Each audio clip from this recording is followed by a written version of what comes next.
Olá pessoal, tudo bom? Tá eu aqui de novo, como eu sempre digo, com mais um vídeo explicativo para você, ok? Como sempre digo também, meu objetivo não é criticar ninguém, não é falar mal de ninguém, mas tão somente levar algum tipo de esclarecimento para você, ok? Bom, nessa abordagem eu quero comentar um tema bastante interessante, ok, para os dias de hoje, evidentemente, mas que as pessoas, de uma maneira geral, o evangélico, o crente, não tem muita noção. É que nós aprendemos a ter uma visão unilateral de uma questão qualquer na Bíblia, que envolva o contexto histórico. Nós estamos acostumados a nos preocupar com o contexto histórico da coisa. Só vemos o lado que o autor do escrito sagrado coloca e pronto, ponto final. O resto não interessa mais. Que é uma ignorância muito grande, ok? Muito grande mesmo. Porque a grande parte das coisas escritas na Bíblia são reflexos do contexto histórico, do que estava acontecendo no momento, ok? Da situação política, da situação religiosa, da situação econômica, da situação social.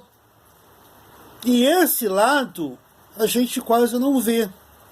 Esse que é o problema que nós temos. Bom, quando se ouve falar de igreja, quando se ouve falar de cristãos, geralmente isso está correlacionado a perseguições no Império Romano.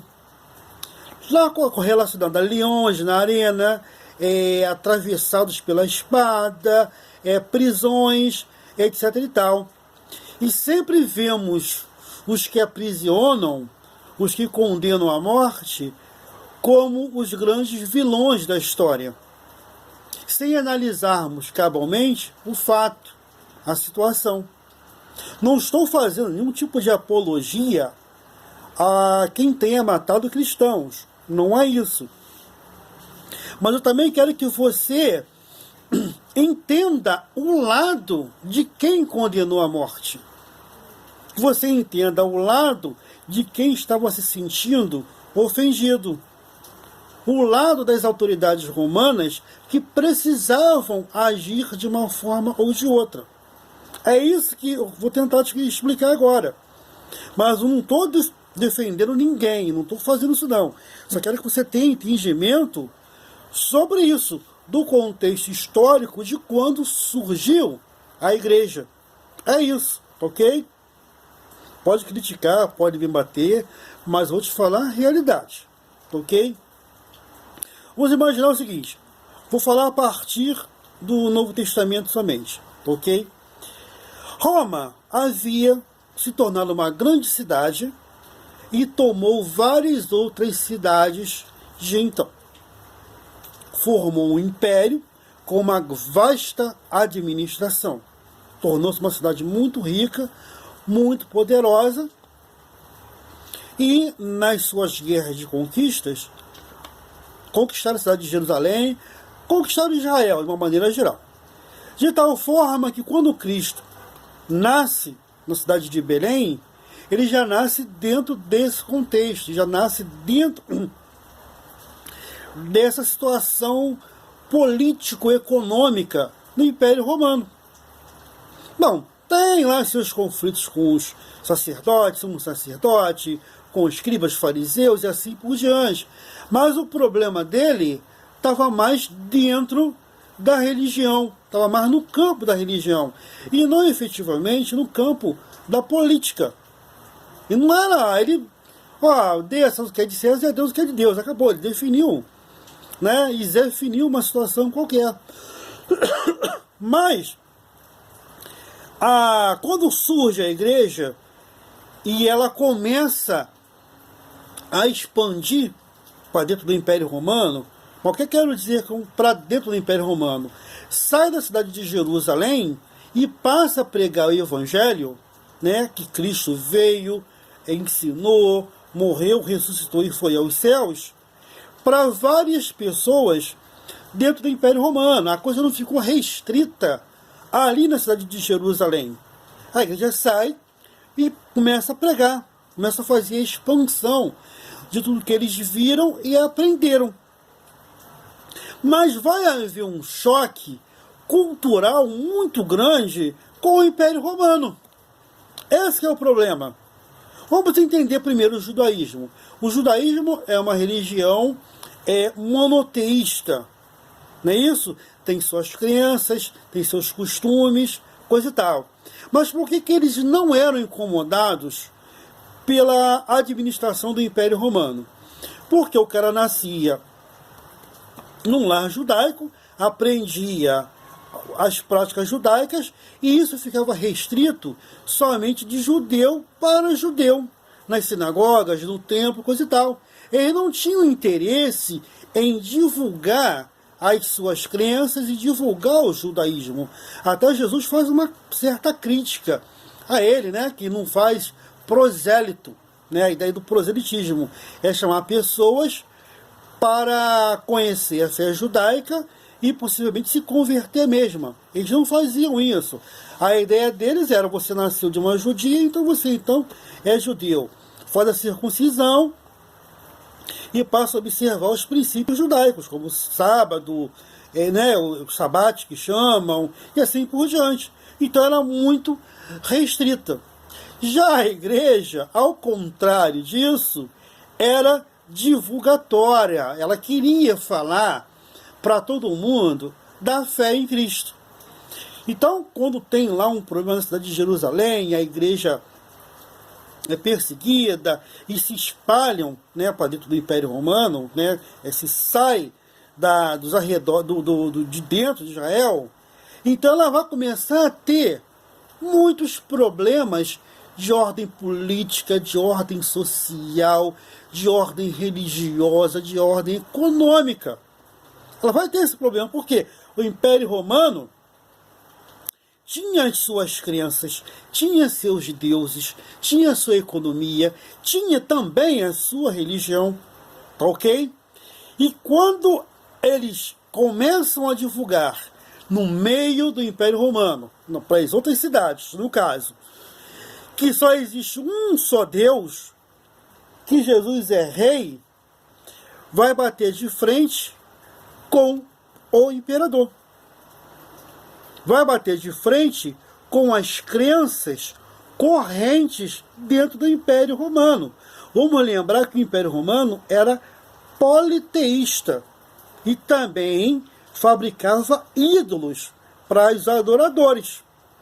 Então, vamos ver um trecho aqui em Atos, capítulo 19, versículo de 24 a 38, que diz que um certo Demétrio, da cidade de Éfeso, ele era ourives e estava aborrecido com a expansão do evangelho naquela cidade, especialmente. Por quê?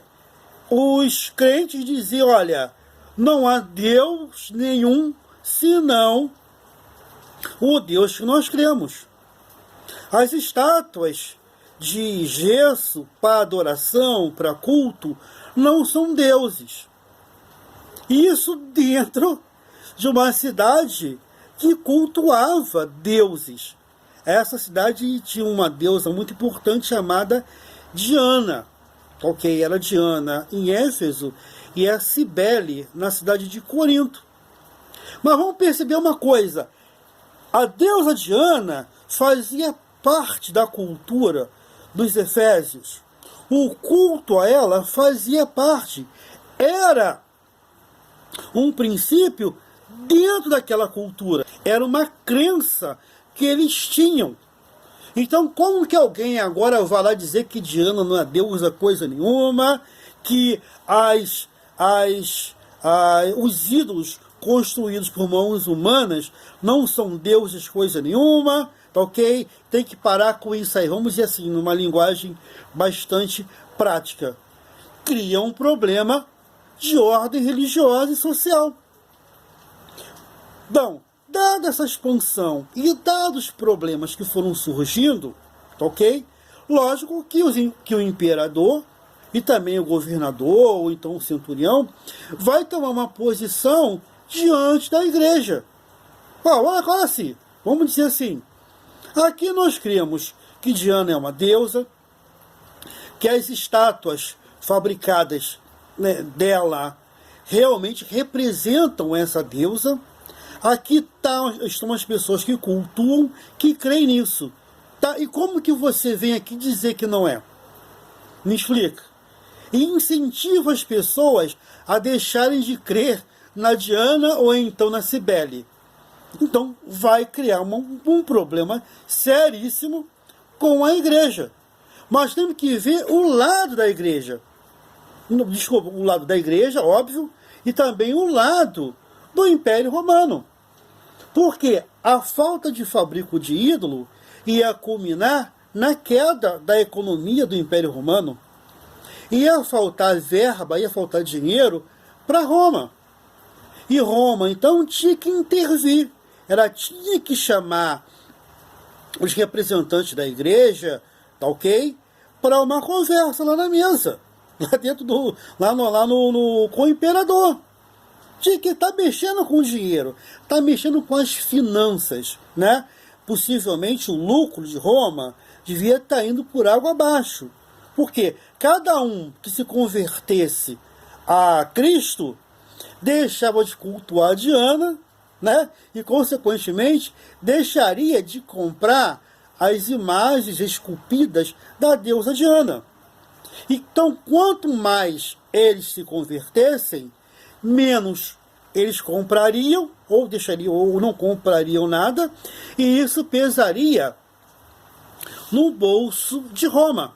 Então ela precisava tomar uma posição, porque o cristianismo foi avançando para dentro do Império Romano de forma extraordinária, não tem jeito. Foram 3.000 conversões numa pregação de Pedro, e depois mais 5.000, tá? E aquilo com certeza foi mexendo com as finanças do Império Romano, e eles não passam a inquirir a liderança da igreja, né? Quer saber o que está acontecendo, o que eles querem, qual o objetivo deles em causar tamanha desordem dentro do Império Romano.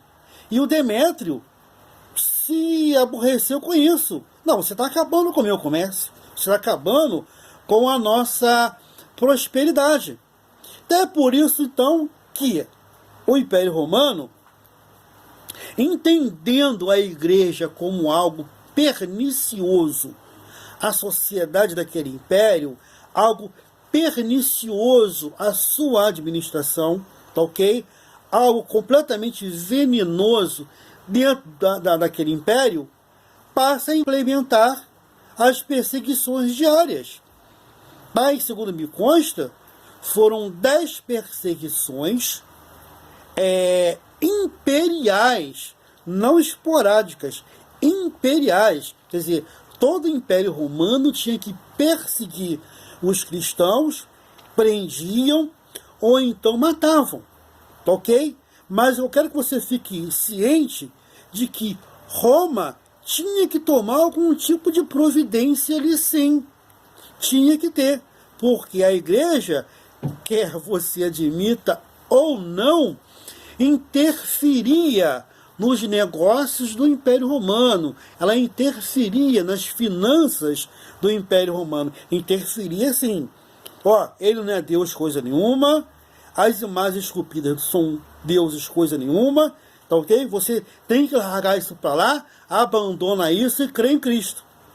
E isso causou as perseguições do Império à Igreja, tá ok? Vou continuar esse vídeo depois. Um abraço.